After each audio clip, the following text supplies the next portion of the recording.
സമാധാനം നിങ്ങളിൽ നിന്ന് എടുത്തു കളയുവാൻ ആർക്കും കഴിയുകയില്ല എന്ന് യേശു പറയുകയാണ്. പ്രിയ സഹോദരന്മാരെ, സ്നേഹിതന്മാരെ, ഇനി കാലങ്ങളും സമയങ്ങളും ഏറെയില്ല. യേശു കർത്താവ് ഒന്നാമതായി ഭൂമിയിലെ അവതരിച്ചത് മാനവരാശിയെ പാപത്തിലാണ്ട് കിടക്കുന്ന മാനവരാശിയെ, പാപത്തിന് അടിമത്തിൽ കിടക്കുന്ന മാനവരാശിയെ അവരെ രക്ഷിക്കുവാൻ വേണ്ടിയിട്ടാണ് യേശു കർത്താവ് ഒന്നാമതായി കാൽവരിയിൽ യാഗമായി തീരുവാനിടയായിത്തീർന്നത്. ഇനി രണ്ടാമതായി യേശു കർത്താവ് പ്രത്യക്ഷനാകാൻ പോകുന്നത് പാപം കൂടാതെ നിൽക്കുന്ന തന്റെ വിശുദ്ധന്മാരെ ചേർക്കുവാൻ യേശു കർത്താവ് ഇതാ വാനവരവിൽ വെളിപ്പെടാൻ പോകുകയാണ്. അതിന്റെ ലക്ഷണങ്ങളാണ് ഇന്ന് ഭൂമിയിൽ കണ്ടുകൊണ്ടിരിക്കുന്നത്. അതിന്റെ ലക്ഷണങ്ങൾ എന്താണ്? വളരെ വ്യക്തമായി എഴുതിയിട്ടുണ്ട്. ഒരു ജാതി മറ്റൊരു ജാതിയോട് നിൽക്കുന്നു, ഭൂകമ്പങ്ങൾ, ക്ഷാമങ്ങൾ അവിടെ ഇവിടെ ഉണ്ടായിക്കൊണ്ടിരിക്കുന്നു, യുദ്ധങ്ങളും യുദ്ധശ്രുതികളെയും കുറിച്ച് കേട്ടുകൊണ്ടിരിക്കുന്നു. ഇതെല്ലാം യേശു കർത്താവിന്റെ വരവിന്റെ ലക്ഷണങ്ങളാണ്. പ്രിയ സഹോദര, സ്നേഹിത, നിങ്ങൾ യേശുവിന്റെ വചനങ്ങളെ അറിയുന്നില്ലെങ്കിൽ നിങ്ങളുടെ ജീവിതത്തിൽ സമാധാനം ഏറ്റെടുക്കുവാൻ കഴിയുകയില്ല. പ്രിയ സഹോദരന്മാരെ, സ്നേഹിതന്മാരെ, യേശു നിങ്ങളെ സ്നേഹിക്കുന്നു. യേശുവിന് നിങ്ങളെ കൊണ്ട് ആവശ്യമുണ്ട്.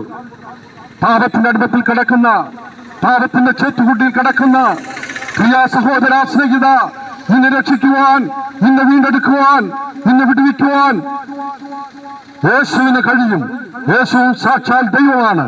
അവൻ പൂർണ്ണ ദൈവവും പൂർണ്ണ മനുഷ്യനുമായി ഒന്നാമതായി ഈ ഭൂമിയിൽ അവതരിക്കുവാനിടയായിത്തീർന്നു. ഏകദേശം 2000 വർഷങ്ങൾക്ക് മുന്നമേ കന്യകയിൽ ഭൂജാതനായി മാനവരാശിയുടെ പാപത്തിന് പരിഹാരം വരുത്തുവാൻ വേണ്ടി യേശു കർത്താവ് ഈ ഭൂമിയിൽ അവതരിക്കുവാനിടയായിത്തീർന്നു.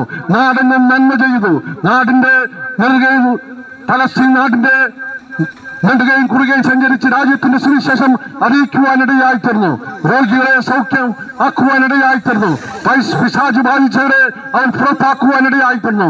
പാപത്തിന്റെ ചേറ്റിൽ ആണ്ടുകിടന്ന മനുഷ്യജാതിയെ അവരുടെ പാപത്തിന്റെ ബന്ധനങ്ങളെ അഴിച്ച് നിത്യജീവൻ പ്രദാനം നൽകിക്കൊണ്ട് യേശു കർത്താവ് അനേകരെ സൗഖ്യമാക്കുവാനിടയായിത്തീർന്നു.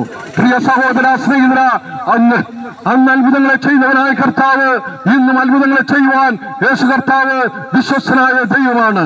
പ്രിയ സഹോദര, സ്നേഹിത, നിങ്ങളുടെ ജീവിതം ഒരുപക്ഷെ വേദനാപൂർണമായ ജീവിതമായിരിക്കാം, ദുഃഖത്തിൽ ആണ്ടുകിടക്കുന്ന ജീവിതമായിരിക്കാം. അതിൽ നിന്ന് രക്ഷിക്കുവാൻ യേശുവിന് കഴിയും. യേശു സാക്ഷാൽ ദൈവമാണ്. യേശു പറഞ്ഞു, ഞാൻ തന്നെ വഴിയും സത്യവും ജീവനുമാകുന്നു, എന്നിലൂടെ അല്ലാതെ ആർക്കും എന്റെ പിതാവിന്റെ സന്നിധിയിലെത്തുവാൻ കഴിയുകയില്ല എന്ന് യേശു കർത്താവ് പറയുകയാണ്. യേശു പറഞ്ഞു, ഞാൻ തന്നെ പുനരുത്ഥാനവും ജീവനുമാകുന്നു, എന്നിൽ വിശ്വസിക്കുന്നവൻ മരിച്ചാലും ജീവിക്കുമെന്ന് യേശു കർത്താവ് പറയുകയാണ്. ജീവിച്ചിരുന്ന എന്നിൽ വിശ്വസിക്കുന്നവൻ ആരും ഒരു നാൾ മരിക്കയില്ല എന്ന് യേശു കർത്താവ് പറയുകയാണ്. മരിച്ചവരെ യേശു കർത്താവ് ഉയർത്തെഴുന്നേൽപ്പിച്ചു. മരിച്ചവരെ ഉയർത്തെഴുന്നേൽപ്പിച്ചു.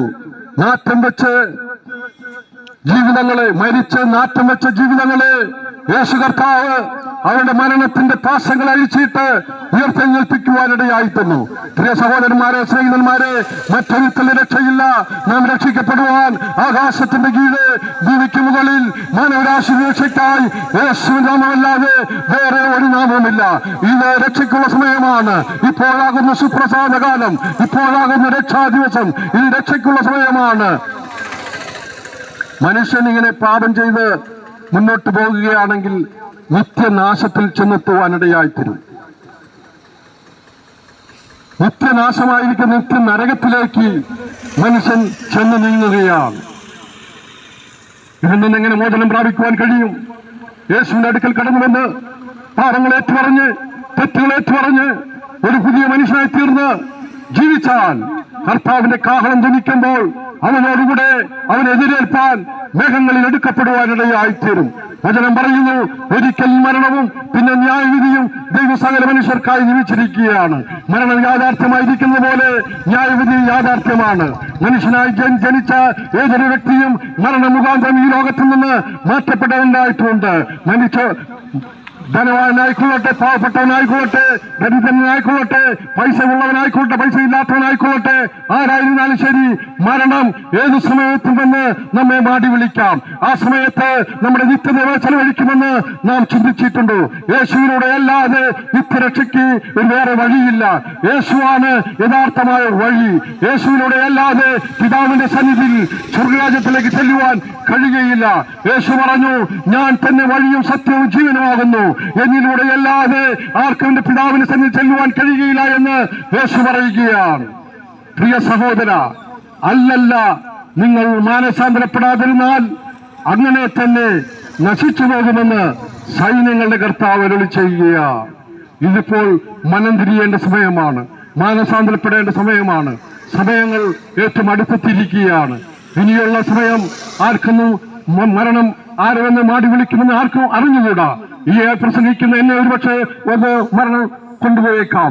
എന്നാൽ ആ സമയത്ത് നമ്മുടെ നിത്യത ചെലവഴിക്കുമെന്ന് നാം ചിന്തിച്ചിട്ടുണ്ടോ? ഇപ്പോഴാകുന്ന സുപ്രസാദ കാലം, ഇപ്പോഴാകുന്ന രക്ഷാ